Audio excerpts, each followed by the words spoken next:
All right, you ready for this week's Perasha? Grab your Torah, bring it down, give it a hug, and get ready for Vaera. Vaera starts with 4 promises from Hashem. There's even more if you count them differently. But those promises are about how Hashem is going to take care of us no matter what. He's going to get us out of the predicament we're in, which I hope you remember is that we are slaves. We are avadim to Paro, to Pharaoh in Mitzrayim. And Hashem is going to get us out of there. And he's going to redeem us, and he's going to get us all the way to our home that he picked for us before the world was made, back to Israel. Yes, Hashem promises. Now, it's all not going to happen in this week's parasha. In fact, after we get those 4 promises, we're going to get to another number, and that number probably isn't going to feel so great to you. We are going to get into the 10 plagues, the Eser Makot, but in this week's parasha, we don't have all 10. There's going to be more next week. Spoiler alert. So this week, we're only going to have this many, which feels like not so much because it's not all 10, but it's still a lot. It's a lot of things going on. So we're going to go through them now. We start with dam, with blood, and all of the mayim, all of that water in Mitzrayim, at least for all of the Mitzrayim, for the Egyptians, turns into blood. And blood is not drinkable. So think about how that is. How much we use water, how much we need water for ourselves, for our animals, for the plants to grow, to have a bath, to be clean, and not be able to have any of that. Wow, that is a majorly hard thing for all of the Mitzrayim. They're not okay with it. And they say to Paro, and Paro says to Moshe, not okay.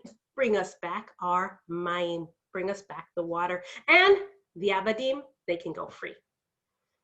And so all of that water, well, the dam turns back into water, and Paro changes his heart, and he says, nope, no deal. And we move from dam to tzfardea, to frogs that fill the land. There's so much to say about each of the makot. So, and we go from tzfardea to kinim, to lice. You might have had lice. They're really not fun. And they do happen, but not as big and as bad as it happened to all the Mitzrayim.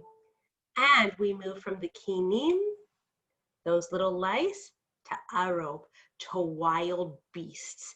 Can you imagine if you were at the zoo and all the animals got out of the cages and they started moving around? I guess it'd be even scarier than that because the animals at the zoo, they're a little bit calm.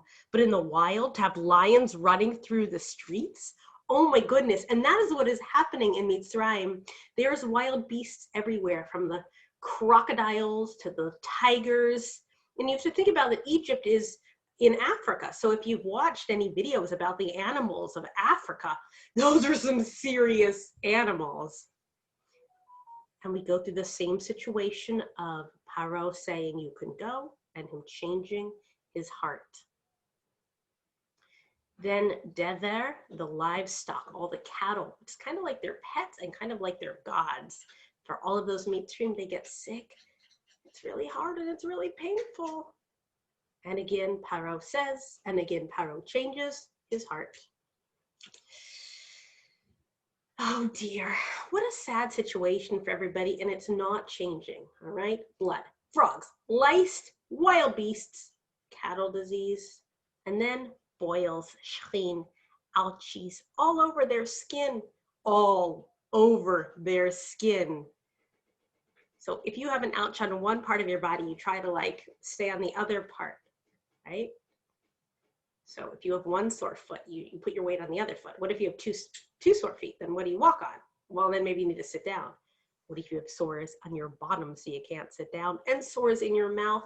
They were everywhere and it was so painful. And Paro said go, and then nope, deal's off. And the last of, because you see we made it up to 6, the last of the makot in this week's parasha is amazing. Each of them is. But this one is barad. It is hail. You've probably seen hail in real life, and it's really exciting when hail falls, right? Ice cubes falling down from the sky, and sometimes they're big, and it's noisy, and it hurts. But Hashem makes that happen. He made it happen, then he makes it happen now. But The Torah tells us this was no regular Vaera that Hashem made. Hashem makes regular Vaera, regular hail for us, but for the Mitzrayim, this hail was half fire and half ice, right? So inside of the regular ice balls, there is fire. Now, do you understand how crazy that is? Ice is made out of water. If you put water on the fire, then the water will go out. Or if you put fire on ice or right next to ice, the ice will melt.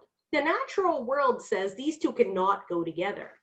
But Hashem controls the natural world, and Hashem does what he wants. And that is how the plague comes down. That is how there is Vaera. And that is how we know Hashem is taking care of us. And he's controlling that world, and he's controlling our world. And that's what he does. So that's the 7 of the 10 plagues. And you probably know the story pretty well. You probably remember it from Pesach. We talk about it at Passover time. That's what we celebrate at Passover. This and then what happens next. And you probably also remember that at Passover we drink 4 cups of wine. And those 4 cups of wine are to remember the 4 promises I said at the beginning of this parasha, that Hashem does take care of us and will always take care of us and redeem us.